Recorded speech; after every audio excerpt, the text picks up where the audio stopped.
자, 이 시간에는요, 저번 시간에 이어서 동역과 사역 두 번째 시간으로 말씀을 나눠보도록 할게요. 말씀이라기보다도 어떤 실제적인 어떤 예제? 그런 것들에 대한 좀 관찰을 나눠보도록 할게요. 저번에 동역과 사역에 대해서 이야기하면서 엘리야와 오바댜에 대해서 이야기를 했죠. 그죠? 둘이 아름답게 동역을 했던 관계였으면 얼마나 좋았을까라는 생각을 나누었던 것 같아요. 그러나 엘리야 혼자서 이룬 승리 뒤에 그 승리를 지켜내고 더 키워나가지 못했죠. 그죠? 이세벨이라는 여자의 협박 한 방에 엘리야의 심령이 녹아내리게 됩니다. 그러나 그때 실제로 진짜 겁을 먹어야 될 사람은 엘리야가 아닌 이세벨이라는 거. 그죠? 왜냐면은 1대 850의 전쟁을 해서 바알과 아세라 선지자들이 전쟁에서 지죠. 그리고 온 이스라엘 백성들은 누가 참신이고 누가 거짓이고 누가 우리를 이때까지 거짓으로 속여왔는지를 눈으로 똑똑히 목도를 했죠. 그럴 때 만약에 그 협박에 굴하지 않고 오바댜로 인해서, 왜냐면은 정권과 가까이 있으면서 자세히 주의 깊게 관찰하는 오바댜가 이세벨의 진짜 심정을 파악하고 엘리야에게 이야기를 해주고 힘을 북돋아주고 격려해줬더라면은 1대 850의 전쟁에 승리한 거에서 이 악한 정권을 밀어낼 수 있고, 그 다음에 전 국민을 회개에 동참시킬 수 있는 승리를, 더 큰 승리로 키워나갈 수 있는 것이 가능했을 수도 있다. 이런 얘기를 했었어요. 자, 구약의 엘리야와 오바댜는 지금의 텀으로 볼 때는 어떤 사역자이죠. 플러스 평신도, 이렇게 볼 수 있을 거예요. 오바댜가 국내 대신이었으니까는 세속적인 좌비 있었던 사람이고, 엘리야는 풀타임 사역자였으니까요. 그죠? 다른 얘기로 하면은 목사와 성도가 될 수 있겠죠. 그죠? 자, 근데 이 사역자와 평신도의 진정한 연합으로 인한 승리여야 승리 이후에도 그 승리를 방어해내고 지켜내고 승리를 더 큰 승리로 키울 수 있다라는 거죠. 그죠? 뭐 이렇게 더 크게 키워나갈 수 있다라는 겁니다. 자, 근데 만약에 이 사역자와 평신도의 어떤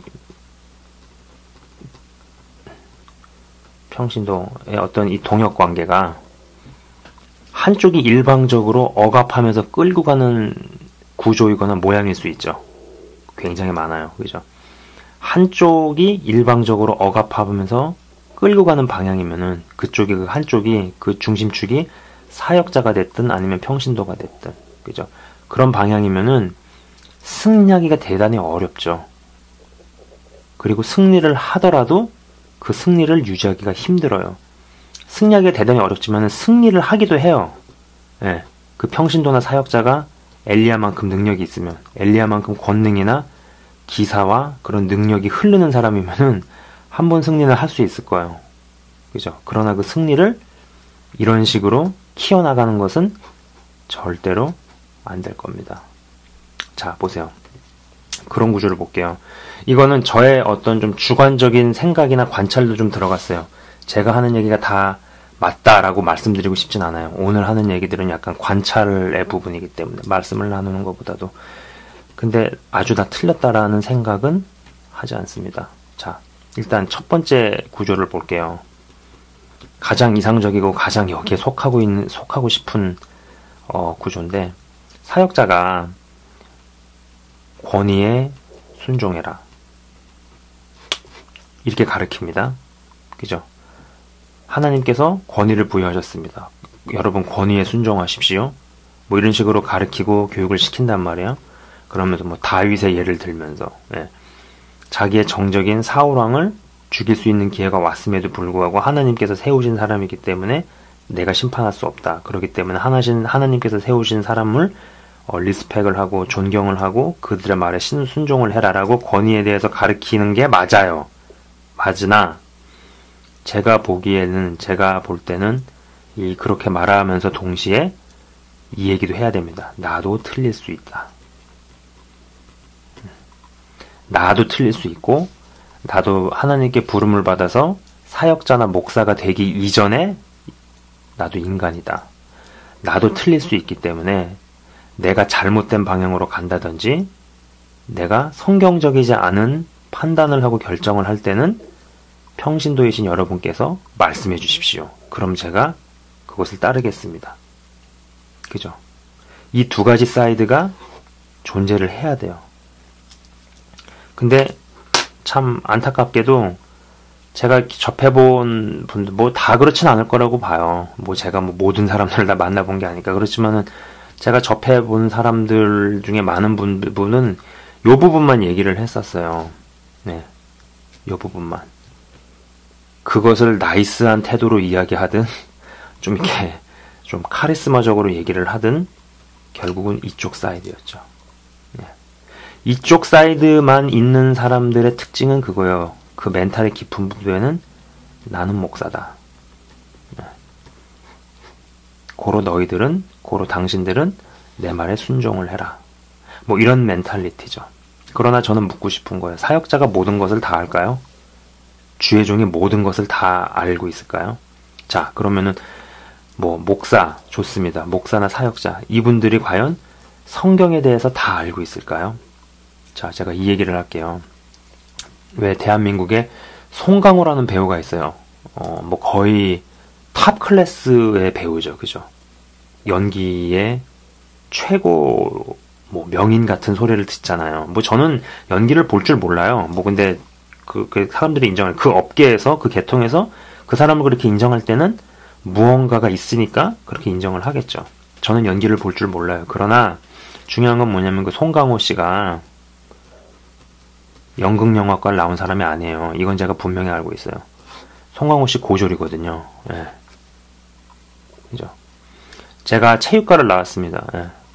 제가 올린 다른 클립 같은 거 보시면은 제 얘기가 나와요. 제가 얘기를 했어요. 제 삶에 대해서 제가 어떤 과정들을 거쳤고, 이제 체육학과를 나왔는데, 제가 학교 다닐 때 체육학과에 농구 동아리가 있었어요. 그리고 공대에도 농구 동아리가 있었거든요. 농구 동아리. 근데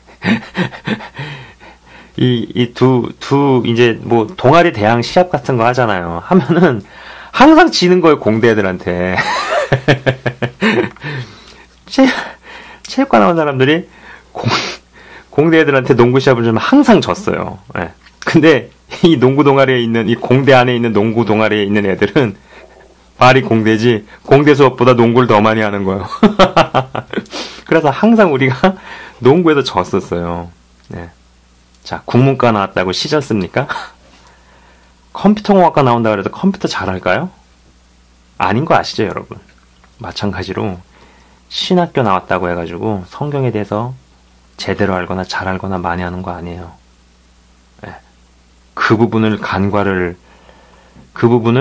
간과하시면 안 돼요. 이거는 신학교라는 것은 그렇다고 해가지고 뭐 아무나 다 주의 종을 하고 무슨 사역자를 하기는 그렇잖아요. 이것도 어떤 나름대로의 어떤 과정들을 만들고 어떤 제도를 만드는 거 이상도 이하도 아니에요. 예. 그렇다고 해가지고 뭐 신학교도 안 나오고 공부도 안 한 사람이 무슨 뭐 저는 그건 아니에요. 예. 사역을 하고 이걸 영적인 지도를 하는 사람은 많이 준비돼야 돼요. 공부도 많이 해야 되고 또 공부할 필요가 있어요. 그건 동의하지만은 신학교를 나왔다 그래가지고 반드시 그 사람이 평신도보다 성경에 대해서 많이 알고 성경을 잘 알고 하나님과 더 가깝다라고 절대 말할 수 없다라는 거죠. 그죠? 그렇기 때문에 권위에 대해서 가르쳐야 돼요. 권위에 순종을 해야 되고, 그렇지만은 그런 쪽만 얘기하는 사람들의 그 마음 이면의 숨은 동기는 나는 목사고 너희들은 평신도고 나는 하나님께 간택을 받고 영적인 지도자로 부름을 받고 세움을 받은 사람이다. 그것만 깔려 있는 거죠. 그러나 제가 던지고 싶은 질문은 이거죠. 그렇기 때문에 당신이 항상 맞고 항상 실수가 없고 그렇느냐는 거죠. 그러한 당신이 평신도보다 성경을 더 잘 알고 더 많이 알고 하나님과 더 가깝느냐라고 말할 수 있느냐는 거죠. 그건 그렇지 않다라는 거예요. 네. 사역자가 못 보는 뒤통수, 못 보는 뒷부분, 못 보는 부분에서는 평신도가 봐줄 필요가 있어요. 자, 보십시오. 그럼 좋은 평신도는 권위에 순종을 하는 사람이죠. 예, 순종하는 사람. 예, 그죠?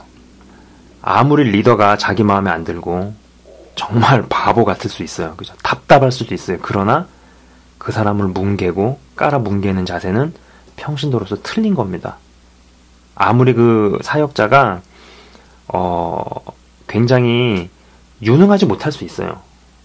바보 같을 수 있어요. 그렇게 답답하게 느껴질 수도 있고, 혹은 자기의 어떤 성향이나 이런 거에서 좀 벗어난 사람일 수도 있어요. 그렇다 그래도 하나님께서 세우셨으면 기본적으로는 그 사람의 권위에 순종하고 따라가려는 자세를 갖는 게 맞아요. 그러나 제가 하고 싶은 얘기는 뭐냐면은 그 사역자가 잘못됐을 때, 틀릴 수 있다라고 생각이 되고 틀린 방향으로 갈 때 그 잘못에 대해서 이야기를 해줘야 돼요.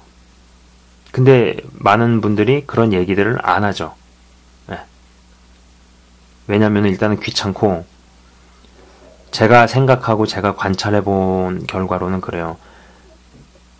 일단 평신도들은 이 교회에서 월급을 받는 사람이 아니더라고요. 그잖아요. 자, 사역자한테 교회라는 곳은 자기 신앙을 고백을 하고 하나님께 예배하기 위해서 나오는 곳이면서도 한편으로는 직장입니다. 그죠? 그러나 평신도는요. 이거는 맞죠. 자기 신앙을 고백하고 예배하기 위해서 나오지만은 직장은 아니죠. 그렇다 보니까는 괜히 그런 걸 내가 말려가지고 뭘 하냐 이렇게 생각하시는 분들도 있어요. 근데 진리에 대해서는, 올바른 것에 대해서는 목소리를 내야 돼요. 아닌 거에 대해서는 분명하게 의사표명을 해야 되고, 그런 것들을 예수님을 믿으면서도 굉장히 귀찮아하는 사람들이 많아요. 저도 그랬어요. 그러나 이제 앞으로의 세상은 점점 더 악해지는 쪽으로 가게 돼 있어요. 제가 비관론자이거나 부정적인 사람이어서가 하는 얘기가 아니고요. 세계 선교가 점점점 완성되면 될수록 주님의 때가 가까워오시기 때문에, 주님이 더 가까이 오시기 때문에 그만큼 물리적인 영역에서 사단은 비켜야 됩니다. 비키면서 자기의 영역을 부수기 시작하죠. 그런 과정 중에서 세상은 더 살기 어려워지고 힘들어지고 악해지고 포악해져요. 세상은 그렇게 갈 텐데, 지금 이러한 때에 잘못된 것에 대해서 목소리를 말하는 훈련을 하고 거짓과 타협하지 않는 훈련을 지금부터 안 해놓으면요, 더 악해질 때 어떻게 해야 될까요? 다 넘어갈 겁니다. 그죠? 그래서 그런 부분에 대해서 목소리를 낼 줄 아는 것도 필요하죠. 이 두 가지가 다 있어야 된다는 얘기예요. 그래서 사역자가 나도 틀릴 수 있어, 나도 또 틀린 쪽으로 가려고 할 때 평신도가 그런 부분에 대해서 바로 잡아주고 얘기를 해주면은 또 그래서 그러다 다시 돌아오고, 그리고 또 이 사역자를 순종하는 마음으로 권위에 따라주고, 그래서 평신도와 사역자가 진짜 손발이 짝짝 맞으면은 굉장히 이상적이고 굉장히 아름답죠. 그리고 작은 승리를 더 큰 승리로 더 큰 승리로 키워갈 수 있는 게 가능해지죠. 자, 근데 이러면 가장 좋겠지만 이런 경우도 있잖아요. 자, 사역자가 있습니다. 좋은 사역자예요. 그래서 권위에 순종해라라고 가르쳐요. 그러면서 한편으로는 나도 틀릴 수 있습니다. 나도 사역자나 주의종 이전에 인간이고 허물이 많은 사람입니다. 라는 거를 두 가지를 다 인정하는 사람이 있다라고 합시다. 그런데 평신도가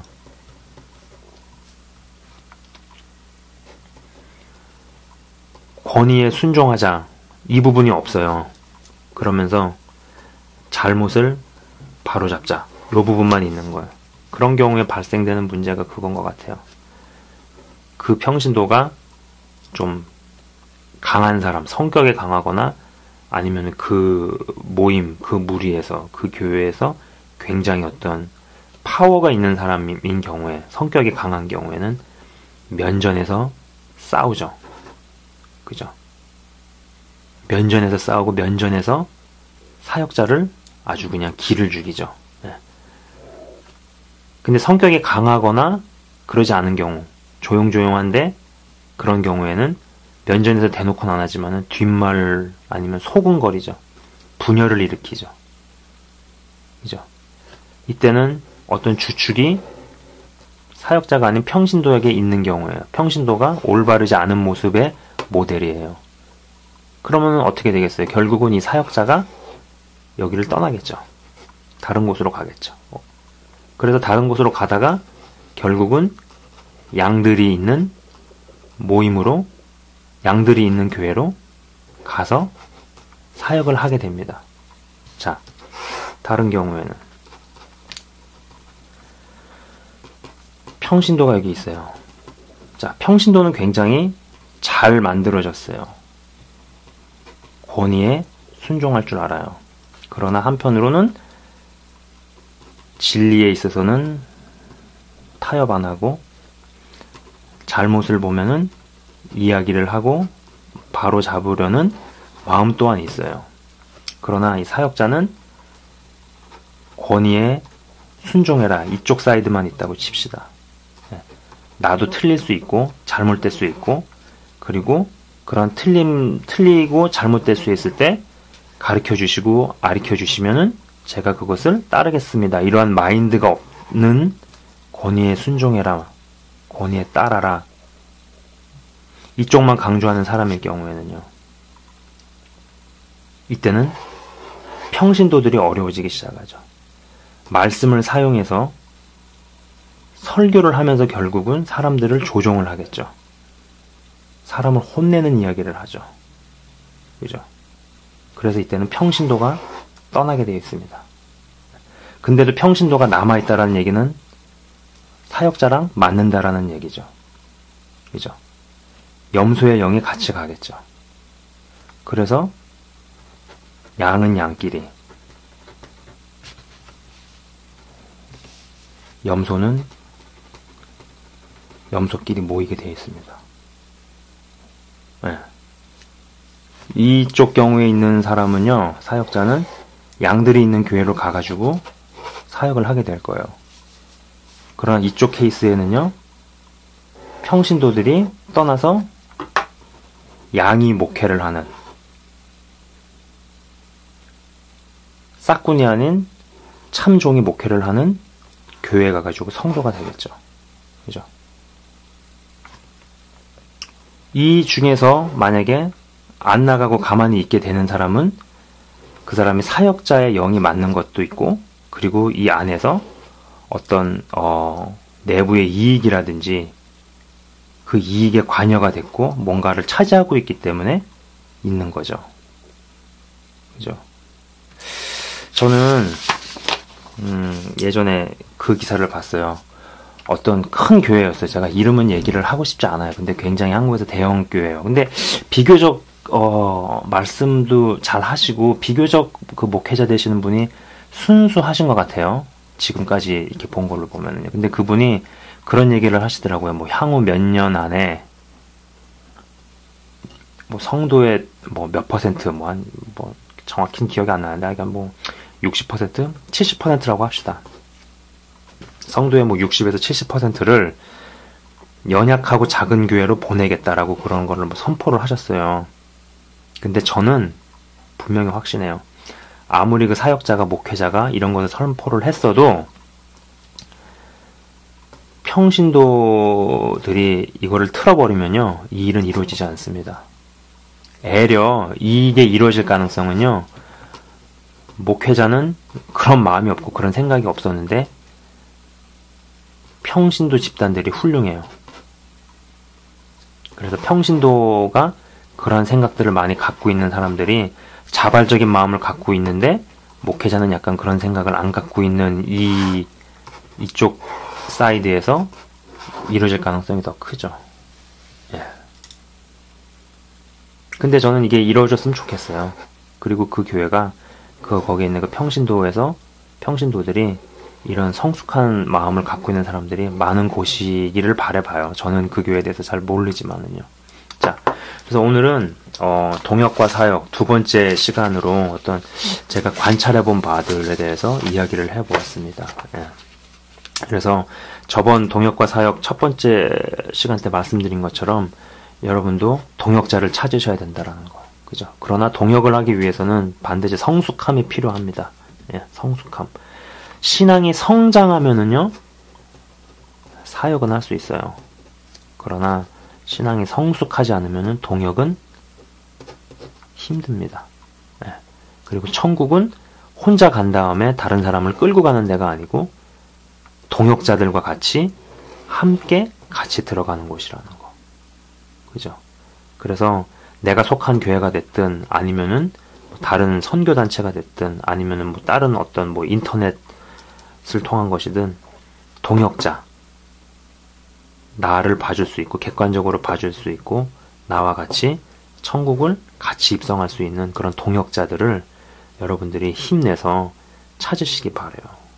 그리고 내가 지금 뭐 사역자 쪽에 있든 평신도 쪽에 있든 올바르게 만들어져 가길 원합니다. 굉장히 중요한 부분이에요. 그래서 이 방송을 어떤 분들이 보시는지 모르겠어요. 보니까는 저도 몰랐는데 이게 브라질이나 이쪽에서도 많이 보시더라고요. 끝까지 승리하셔서 동역자들과 나름대로 여러분께서 찾으시는 동역자들과 천국에 끝까지 입성하실 수 있도록 또 입성하시기를 축원합니다. 감사합니다.